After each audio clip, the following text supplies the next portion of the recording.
Tere, mina olen Mikk Kingo Speitsist, minu selja taha jäävad Nõmme terviserajad, aga nagu sa tead, siis kohe ootab meid 9 kuud pimedat märga kaamost, nii et aina vähem ja vähem me teeme enda sportlikke tegevusi või üldse tegevusi väljas ja kolime üldiselt siseruumidesse, mis tähendab seda, et selliseid kardiovaskulaarseid tegevusi jääb meil oluliselt vähemaks ja see on väga halb. Sellepärast, kas sa teadsid seda, et 65–70% kõikidest meessurmajuhtudest on seotud kas südame-veresoonkonna haiguste või vähiga. Nii, trenniasjad on kaasas. Lähme jõusaali ja ma näitan sulle ühte tõeliselt elu pikendavat kardiovaskulaarset harjutust, mis peaks kindlasti sinu arsenalis olema. Lähme!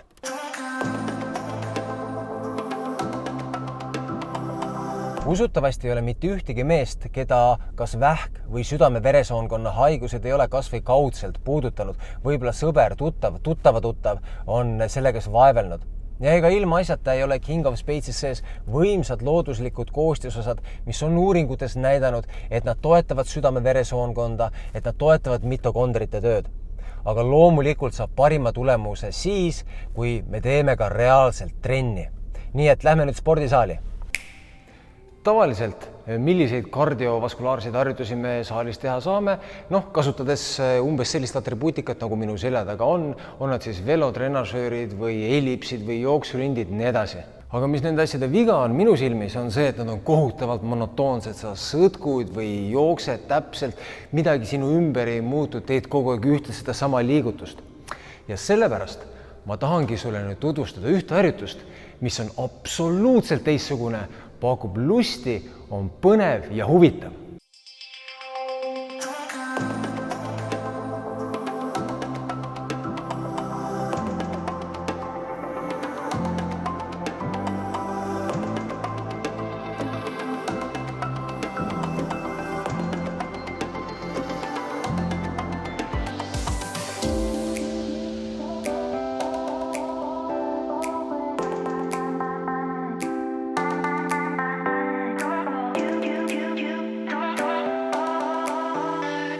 Kui hüppenöör on sulle varasemalt seostunud tegevusega, mis on sobilik võib-olla 6-aastastele tüdrukutele, aga mitte täismeestele, siis sa ei ole selle arvamusega üksi, ka mina arvasin niimoodi.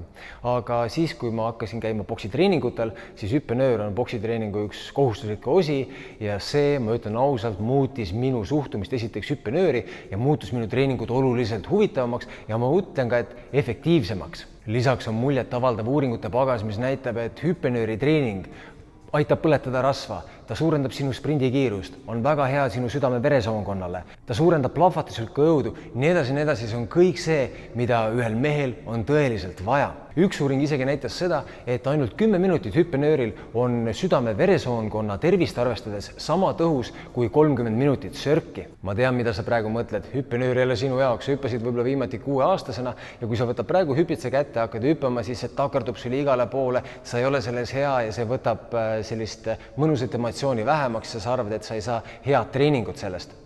Sellepärast ma annangi sulle 3 astet, kuidas sa saad hüppenööriga progresseeruda hästi kiiresti ja hästi lihtsalt. Nädala ajaga, selleks, et sa hakkaksid tõeliselt hüppenööri treeningust rõõmu ja mõnu tundma. Esimene tase hüppenööriga hüppamisel.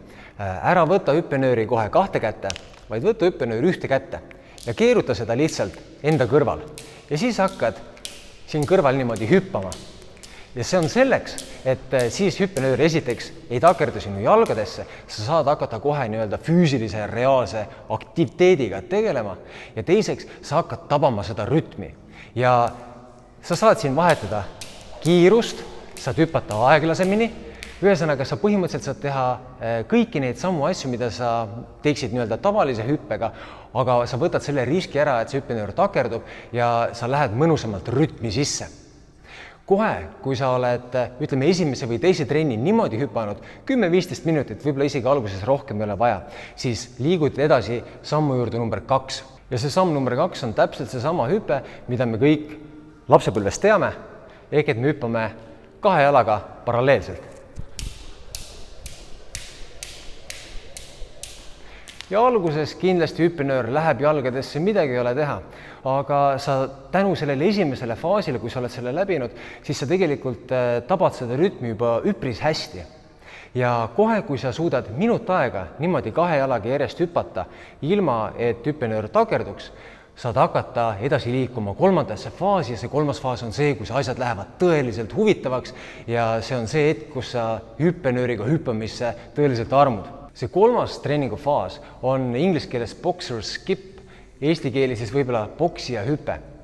See erineb kahe jalaga hüppest sel viisil, et sa tõukad ennast üles ühe jalaga ja siis läheb raskus teisele jalale. Ma näitan sulle kõigepealt ilma hüppenöörita ette.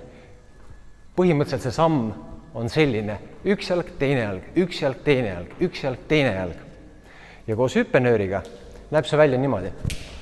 Üks jalg, teine jalg, üks jalg, teine jalg, üks jalg, teine jalg. See jäägu sinu baashüppeks. Nüüd, kui sa suudad seda boxer skippi või seda poksija hüpet teha samamoodi minut aega järjest, siis sa saad hakata siia lisama erinevaid huvitavaid hüppenööri harjutusi. Olgu see siis 2 korda hüppenööri endalt läbilaskmine või 2 korda läbilaskmine veel käsi ristates või põlvedeste jooks hüppenööriga. Neid hüppenööri elemente, mida sa saad kasutada, on põhimõtteliselt lõputult ja sa saad neid elemente kogu aeg sujuvalt vahetada ja see asi ei lähe sul monotoonseks. Eriti hea on hüppenööriga hüpates teha kõrge intensiivsusega intervalltreeningut. Kõigepealt hüppad näiteks minut aega, hüppad rahulikus tempos, siis saad kohe äkitselt kiirendada, näiteks 10 sekundit või 20 sekundit hüppad nii kiiresti kui võimalik või teed mõnda plahvatuslikku elementi nagu double underit, mis on siis 2 korda enda alt hüppenööri läbilaskmine. Teed need nii-öelda jõuelemendid ära ja siis võtad uuesti rahulikumalt. Sellesama boxer skipi või boksija hüppe sa võid omandada reaalselt nädala ajaga ja ainuke asi, mis seisab praegu sinu ja ülimalt tõhusa, põneva, huvitava kardiovaskulaarse harjutuse vahel on hüppenöör, mis maksab poes 5, 6, 10 eurot. Proovi see järgi enda nahal, ma luban, et sa ei kahetse seda ja sinu kardiovaskulaarne trenn muutub kardinaalselt põnevamaks ja huvitavamaks. Kohtume järgmisel korral.